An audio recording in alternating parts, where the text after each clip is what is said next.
Closure of schools, closure of commercial centers, and closure of marketplaces, including the ban of inter-district travel, has really affected young people of these distant districts. How have they been able to maneuver when it comes to running their businesses? This is the Creative Think Tank, and I am Elizabeth Zipora Akol.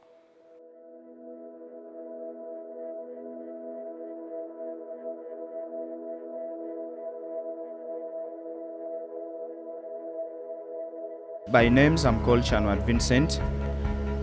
I stay in Awindiri here, and my business is majorly selling the shoes, the bags for the ladies, and also I do sell second-hand clothes as well.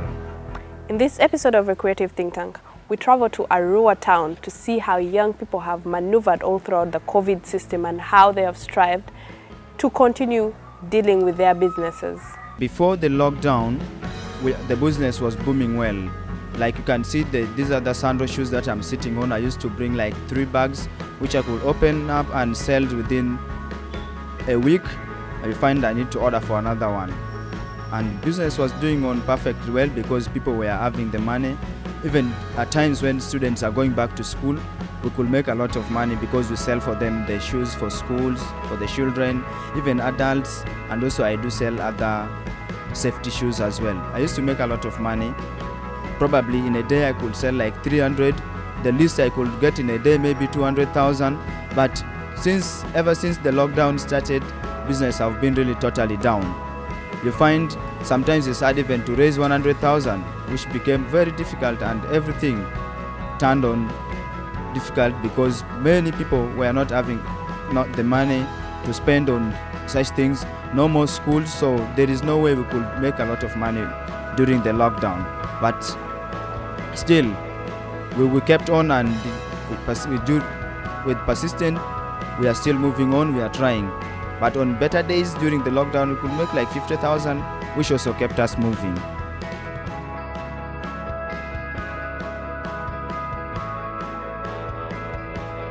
And also another difficult time we got during the lockdown was getting new stocks, which became a little bit hard because transport was, if you had to get, transport was so high. Then also the people to pick it from the arcades where we normally get them from to bring it for you at the terminal became a little bit hard since borders in Kampala were also stopped from moving, and also you couldn't just get a mere border to send to bring your products.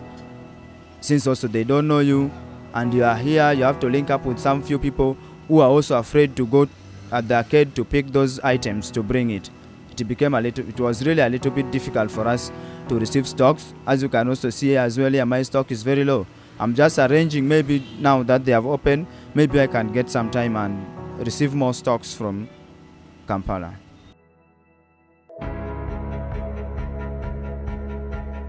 To all the youths who are struggling in this country due to maybe unemployment and other issues, is to let them get trained at least in entrepreneurship skills, where they get to learn so that they can get to believe that the little capital you have, even if 100,000, can start up something for you. And at the same time, you'll be a youth that can work hard and really determined to work. In layman's language, we call it workaholic. Work hard and at least get to achieve something out of that, because through the smallest thing you are doing, you can earn something that can change your life. Like with me, I started with a very little capital, but at least things are growing. If not because of this lockdown, I would have been so far. So my major advice is, let us learn how to work hard and at least create some multiple job for yourself. Even if you are working with an NGO or other government people, at least tend to have that in mind, that out of the little salary you get, save something, save the little you save, it pile up to somewhere, start up something small that you think you can easily venture in. But one thing, start up something that you love, because if you start something you don't love, you will again flop down to nothing. And my major